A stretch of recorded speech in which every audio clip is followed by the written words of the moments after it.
sétimos anos, tudo bem com vocês? Vamos começar mais uma aula de História hoje. Eu sou a professora Rosilda, a nossa intérprete é a Jéssica, que vai estar conosco hoje. Hoje nós vamos aprender sobre as técnicas desenvolvidas na arte do Renascimento, tá? Artes e técnicas do Renascimento, ok? Quais são os objetivos da nossa aula de hoje, tá?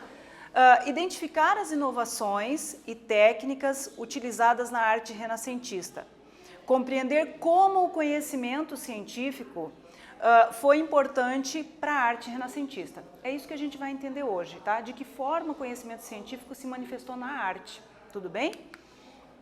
Você lembra quais foram as mudanças ocorridas durante o Renascimento Cultural?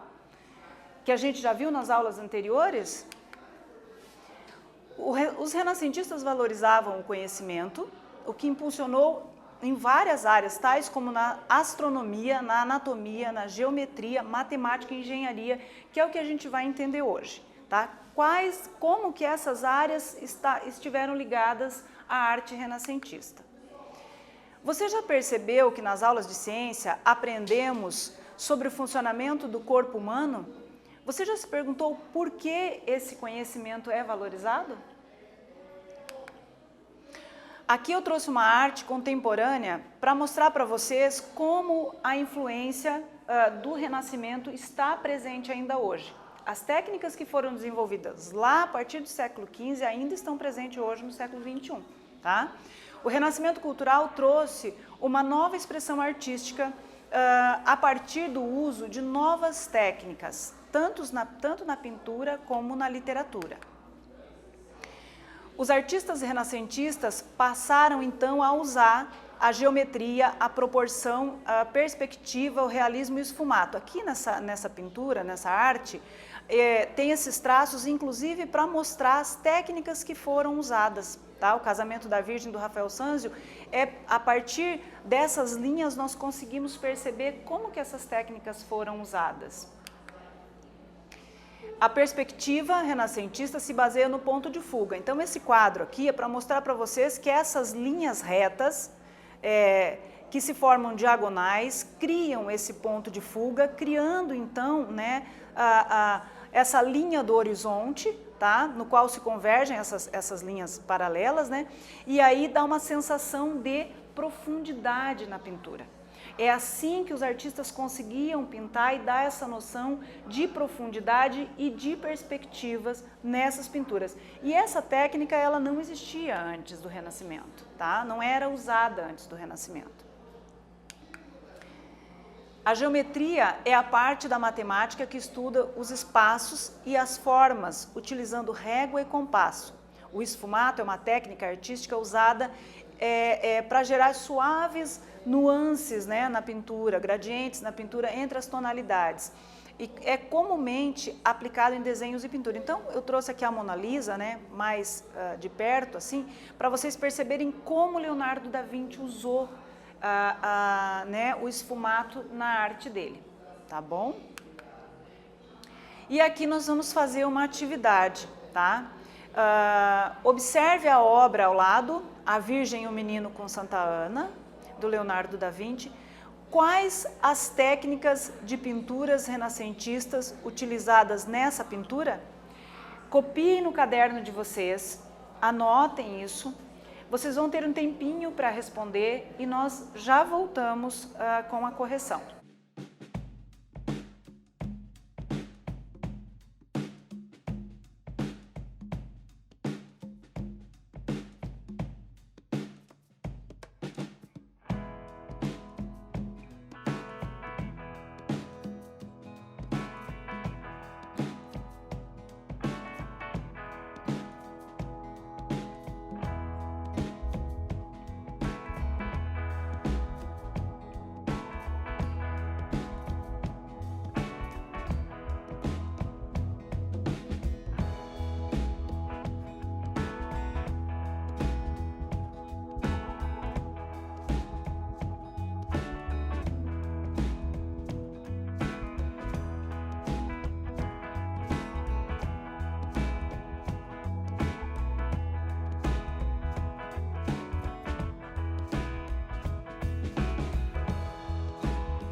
Vamos corrigir a nossa atividade agora, pessoal? Copiaram aí? Agora vocês copiem a resposta também, tá? Então aqui, observe a obra ao lado, A Virgem e o Menino com Santa Ana, de Leonardo da Vinci.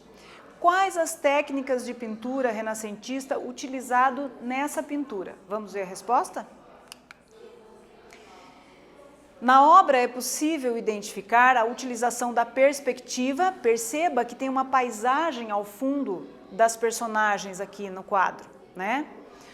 Do esfumato, que é a luz e sombra, que a gente percebe também, e da disposição geométrica. Até coloquei umas linhas aqui para vocês perceberem que a gente vê e percebe só o realismo, mas na verdade foi usado a geometria para dispor, né, os elementos então no quadro, tá?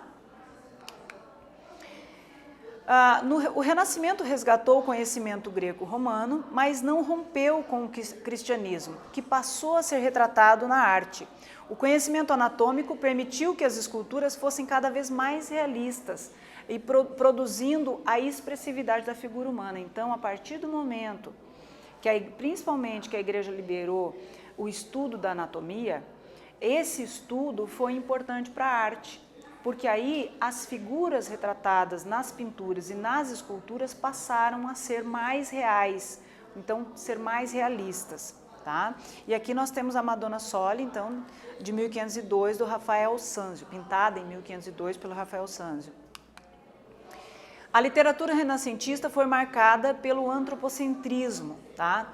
As realizações, as conquistas, as angústias, as dores, né, humanas, elas passaram a ser retratadas então nessas obras, né? Nós vamos ter aí Romeu e Julieta de Shakespeare, né, que fala, enfim, de uma disputa entre famílias e de um romance, ou seja, o que realmente as pessoas sentiam e viviam. Um exemplo para vocês. Aqui nós vamos ter nossa outra atividade, tá? Novamente, copiem no caderno de vocês, para que vocês possam ter isso anotado e para que isso melhore o aprendizado de vocês. No Renascimento, muitas obras tratavam de assuntos religiosos, como A Virgem e o Menino, de Leonardo da Vinci. Como podemos explicar isso? Então, vocês vão ter um minutinho para responder e a gente já volta.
Vamos corrigir a nossa atividade, então?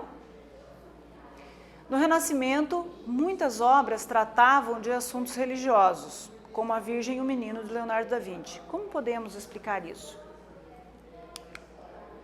No Renascimento, embora houvesse a valorização do racionalismo e do cientificismo, não houve um rompimento com o cristianismo, que se fortalece através das obras de artes. Então, a Igreja, ela passou a se fortalecer através das pinturas, das esculturas, das imagens criadas pelos pintores renascentistas. Ela usou a arte para fortalecer o cristianismo, tá? O conhecimento da matemática e da geometria e os ideais de harmonia e equilíbrio e simetria foram utilizados em projetos arquitetônicos. Então, nós podemos perceber a arte renascentista, nós podemos destacar a pintura, a literatura e a arquitetura. Então, todo conhecimento científico, todo conhecimento matemático, agora falando da arquitetura, né, passou a ser usado nessas obras. Antes eles faziam, mas não tinham essa harmonia, não tinham essa simetria e essa precisão, que só foi alcançada a partir então do conhecimento da matemática e da geometria. Tá? Por isso é importante citar, além da pintura, além da literatura, também a engenharias, as obras de engenharia e arquitetura. Tá? Donato Bramante, San Pietro e Montoro. Isso aqui é uma obra feita em Roma, ok?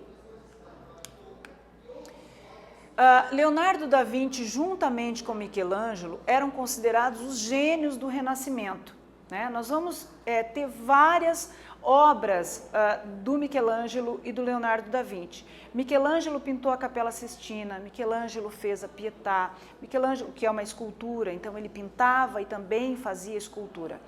E o Leonardo da Vinci, além de pintor do célebre quadro Mona Lisa, né, ele participou de estudo de dissecação de cadáveres, ele projetou tanques de guerra, metralhadora e máquina de voar.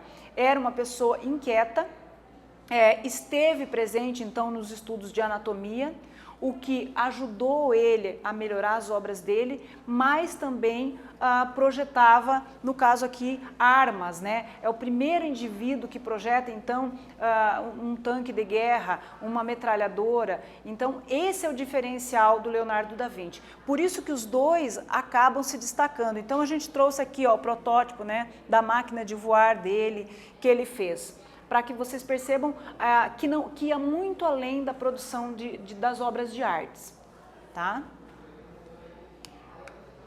Então, mais uma atividade para vocês, né? Vimos que vários artistas se destacaram em diferentes áreas do conhecimento durante o Renascimento cultural. Por que Leonardo da Vinci é tido como gênio do Renascimento? Então, vocês vão copiar essa questão no caderno de vocês e vocês vão responder e a gente volta com a correção daqui a pouco. Tudo bem?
Ok, pessoal? Vamos corrigir a nossa atividade, nossa última atividade da aula de hoje, tá? Vimos que vários artistas se destacaram em diferentes áreas do conhecimento durante o Renascimento cultural. Por que Leonardo da Vinci é tido como um gênio do Renascimento? Leonardo da Vinci é considerado um gênio do Renascimento porque, além então de pintor, ele participou de estudos de anatomia, projetou armamento de guerra, projetou arma de voar, né? Então, ele era um indivíduo que não ficou só na arte, na pintura, né? Ou na escultura. Não, ele participou de vários outros estudos que também foram relevantes, que também foram importantes para a posteridade, ok? Então, vamos fazer a nossa retomada de hoje. O que nós vimos na nossa aula de hoje? Tá? Quando nós estudamos arte técnica renascentista, do que nós estamos falando? Vimos que nas inovações técnicas da arte renascentista é possível perceber um grande desenvolvimento científico. Então, quando a gente percebe realismo numa escultura, a gente entende, nós entendemos que ali tem um conhecimento científico de anatomia. Quando nós percebemos realismo, proporção, medidas matemáticas, geométricas, o uso do esfumato, a perspectiva na arte, nas pinturas, então nós devemos entender que ali tem um conhecimento científico. Sem esse conhecimento científico, essa pintura não pareceria tão real. Não nos passaria a ideia de realismo, de realidade, né? Então, isso foi importante. Se não fosse o conhecimento, nós não perceberíamos isso na arte. O conhecimento desenvolvido nesse período é observado até os dias atuais em várias áreas do conhecimento. Então, lá no início da aula, eu coloquei uma arte contemporânea, onde eu falei para vocês, hoje nós ainda percebemos a herança, digamos assim, a importância do estudo renascentista nas obras de arte de hoje. Por quê? Porque sem aquele estudo, sem o aprimoramento dessas técnicas, talvez a arte seria diferente, nós não teríamos obras com realismo, enfim, que nos parecesse real, né? E também nós vamos ver a literatura.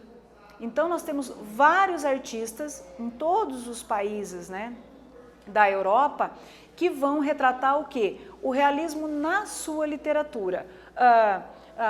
Colocando ali as dores, as angústias, as alegrias desses indivíduos nas suas obras literárias, ok? Então foi isso que nós vimos hoje. Vimos também a arquitetura, quão importante foi o conhecimento matemático e geométrico na arquitetura, na engenharia. Tudo bem?